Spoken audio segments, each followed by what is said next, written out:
compras. Bom, nesse momento a gente vai falar, então, por telefone com a deputada Janaína Pascoal, do PSL.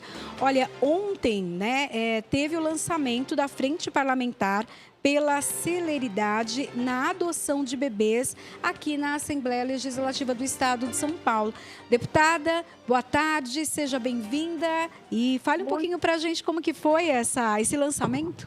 Muito boa tarde. O lançamento foi muito positivo. Participação de vários juristas com atuação não só teórica, mas prática na área. E houve uma pluralidade de posicionamentos, de ideias, como todo evento, né, numa casa legislativa haveria de ser. Então, eu fiquei muito feliz com o debate. E as falas, mesmo aquelas falas que, de alguma maneira, eram críticas à iniciativa, confirmaram a minha hipótese inicial. Né? Existe uma dificuldade em, vamos dizer assim, colocar para adoção crianças, sobretudo aquelas crianças, né, de até 3 anos de idade, que a Frente Parlamentar chama de bebês, crianças para a adoção, mesmo quando já se sabe que a situação jurídica dessas crianças, cedo ou tarde, as levará para a fila da adoção.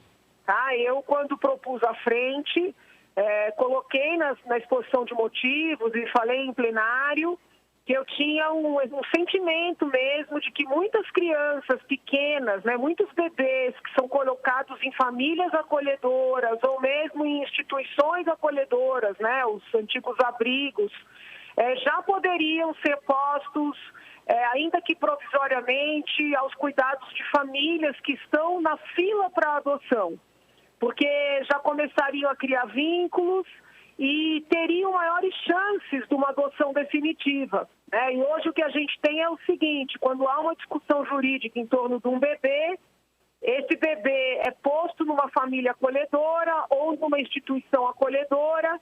Quando a situação jurídica se resolve, muitas vezes anos depois, é que esse bebê vai ser colocado para adoção. Né? E aí ele já não é mais um bebê, ele já é uma criança crescida e a dificuldade de ser adotado é maior quando não perde essa chance, né, de ter uma família. Então, a frente mesmo, depois do debate de ontem, ela se mostrou ainda mais importante do que imaginava no primeiro momento. Deputada, a senhora falou da situação jurídica. Eu queria que a senhora explicasse um pouco melhor para nós, principalmente, né, para quem está em casa, até tem o desejo ali de adotar, mas acha complicado. Nessa situação jurídica, em que momento realmente a criança está disponível para adoção? Veja, porque para quem acompanhou o debate, pôde perceber que os magistrados que se manifestaram, a defensora que se manifestou, e até participantes ali da sociedade civil, disseram que, na verdade, não existem bebês para serem adotados. Daí a dificuldade, na medida em que a maior parte das famílias que se encontram, né, na fila para adoção prefeririam adotar um bebê, para facilitar no estabelecimento de vínculos. Então, eles são muito categóricos ao dizer que não existem bebês. Só que a própria exposição desses palestrantes mostra algo diferente disso. Eu vou explicar. Quando é que as pessoas consideram que o bebê está, vamos dizer assim, livre para adoção? Quando a família biológica foi definitivamente destituída do pátrio poder ou do poder familiar, como é mais correto falar atualmente. Só que esse processo de destituição do poder familiar, ele pode ser muito longo, muito longo. Então, na medida em que existe, né, quase que um consenso de que tem que esperar esse processo todo para que esse bebê seja disponibilizado para adoção, né, a verdade é que o bebê envelhece nesse processo. Né? O bebê deixa de ser um bebê para passar a ser uma criança com 4, 5, 6, 7 anos. E aí as chances de adoção são muito remotas. Né? ontem nós identificamos, por exemplo, que existe, eu já tinha ouvido isso de maneira mais velada, mas ontem isso apareceu novamente no nosso debate. Existe uma orientação na Defensoria Pública de interpor muitos recursos contra a destituição do poder familiar, mesmo naqueles casos em que já é flagrante que a família biológica ou não tem interesse ou não tem condições de ficar com aquele bebê, e esse bebê fica acolhido, esperando uma solução, né, da questão jurídica, para somente depois ser, vamos dizer assim, colocado em adoção ou as famílias que estão nas filas serem consultadas. Então, assim, a proposta da frente é sensibilizar, né, aqueles que estão nesse processo a olharem com mais carinho, né, por estes bebês. Muita gente foi crítica à minha iniciativa, dizendo que eu estava preocupada em encontrar filhos para as famílias que estão nas filas. Não é isso. O meu medo é que esse bebê acolhido perca a chance de ser adotado por causa de uma demanda jurídica, né, incessante, onde já se está vendo que não haverá condições. Eu vou dar um exemplo. A defensora pública que foi ouvida ontem, doutora Ana Carolina, muito gentil, participou do nosso evento, mas ela trouxe um caso de uma senhora, pelo que eu entendi, né, posso estar equivocada, mas usuária de crack, que teve seu bebê e o pessoal na maternidade entendeu que essa senhora não teria condições de sair com esse bebê em segurança e aí chamou o conselho tutelar. Pois bem, uma pessoa nessa circunstância, a defensoria ficou brigando por esse caso para que o bebê ficasse com essa mãe, entendeu? Dependente de crack. Até que ponto esse trabalho é a favor, né, da vida, da saúde, da integridade, da segurança dessa criança? Então, assim, como eu sei que é um tema difícil, né, um tema assim que as pessoas ficam com medo, com vergonha de tratar, desculpa, a gente tem que falar o que está acontecendo. Ontem, enquanto o evento acontecia, 2 assessores meus estavam acompanhando, até por iniciativa deles, mas foi bom, os comentários, né, que aqueles que estavam assistindo postavam ali no canal do YouTube da Assembleia. E houve falas assim que eu considero agressivas e injustificáveis, chamando de racistas, né, as famílias que estão nas filas e que colocam que tem preferência por uma criança menor para poder criar os vínculos, sabe?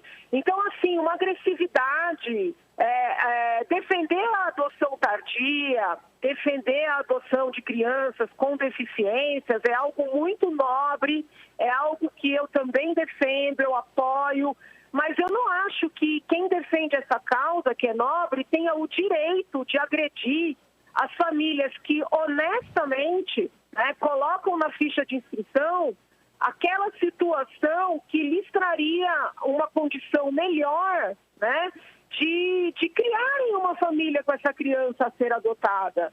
Então, assim, uma agressividade, um preconceito, o preconceito ao contrário, ele não deixa de ser preconceito, entendeu? Então, assim, teve uma participante que disse assim, por que essa frente não se une a outra frente?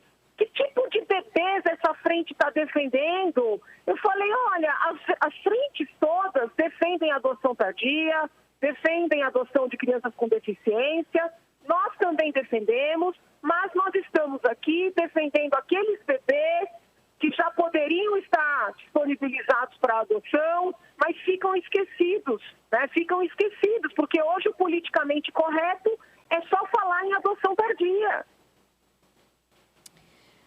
Deputada, a senhora é coordenadora, né, da Frente Parlamentar e, nesse momento, esse primeiro momento sempre é de levantar, né, as hipóteses, fazer pesquisas. E quais os próximos passos? O que a senhora acredita que essa Frente Parlamentar já vai se direcionar de trabalho? Então, primeiro momento, eu quero visitar a entidade que na capital é responsável pelo programa do acolhimento familiar. Porque ontem o palestrante doutor Iberê, que é magistrado com larga experiência nessa seara, ele trouxe dados fornecidos pelo Fazendo História, que eu já estou fazendo um contato para poder visitar, é que essa situação de pandemia às vezes dificulta as visitas, né, presenciais, mas eu estou tentando. Ele trouxe dados importantíssimos. O magistrado informou durante o nosso encontro que daqueles bebês acolhidos, 45% voltam para a família biológica, ou seja, tem toda a briga jurídica, né, em torno de destituir ou não destituir o poder familiar, e enquanto está essa briga, os bebês estão em acolhimento. 45% voltam para a família biológica. Isso significa que 55%, depois dessa briga, vão para a fila de adoção. Qual é a minha proposta? Né? Que estes casos que já no nascedouro mostram que não vai ter condições de devolver o bebê para a família biológica, nestes casos, que as famílias que estão na fila da adoção sejam consultadas sobre a possibilidade, o interesse de receberem a guarda provisória dessa criança. Né? Obviamente, essas famílias têm que ser avisadas de que a situação ainda não é definitiva, porque tem uma disputa jurídica, mas tirar dessas famílias essa possibilidade para colocar a criança em acolhimento me parece injusto. Não só com as famílias, mas principalmente com a criança. Porque o bebê vai formar vínculo com a família acolhedora ou com aqueles amiguinhos da entidade acolhedora. Depois esses vínculos vão ser quebrados para daí tentar estabelecer vínculo com uma família adotante, se é que vai conseguir, porque ele já cresceu. É difícil, eu não sei se eu estou conseguindo ser clara para explicar para quem está nos acompanhando. É um tema juridicamente bastante técnico, muito técnico, e talvez precisasse até de uma aula de 2 horas, né, explicando os conceitos do que é família acolhedora, o que é instituição acolhedora, antigamente chamada de abrigo, né? A diferença daquela criança que está com uma família acolhedora, do seu ponto de vista jurídico, daquela que já é mandada para adoção. O que eu entendo é o seguinte: todos os defensores da causa da adoção passaram, de um tempo para cá, a só falar na adoção tardia. Esqueceram completamente a situação dos bebês. E quando a gente levanta essa causa, eles argumentam que, na verdade, é porque não existem bebês. Que quando aparece bebê, eles são logo adotados. O problema é que está cheio de bebê acolhido em pendências jurídicas fictícias. Porque são recursos que não precisariam ser interpostos. Porque são famílias biológicas que não querem ou não têm a menor condição de criar essas crianças. Então, fica anos brigando para depois mandar a criança para adoção quando já ninguém quer adotar.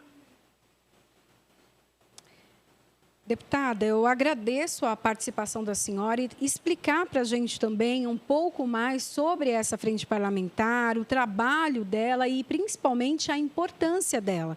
Né? A senhora conseguiu aqui mostrar para a gente, né, essa diferença entre os bebês, já a adoção tardia. Então, muito obrigada por esses esclarecimentos. Imagina, podem sempre contar comigo. Eu também acabei nesse instante uma reunião com o Conselho Penitenciário. Vou falar a respeito no plenário hoje. E numa próxima oportunidade também quero detalhar um outro tema bastante importante que está em trâmite aí na nossa Assembleia. Tá bom? Obrigada pelo espaço de sempre. Fiquem com Deus. Beijo grande a todos. Tá ótimo, deputada. Com certeza, sempre bem-vinda aqui ao Jornal da Rede Alesp para nos trazer essas informações. Aguardamos, então, a sua participação falando dessas outras novidades e o resultado dessas reuniões. Bom, Obrigada, beijo grande. Um beijo, tchau, tchau.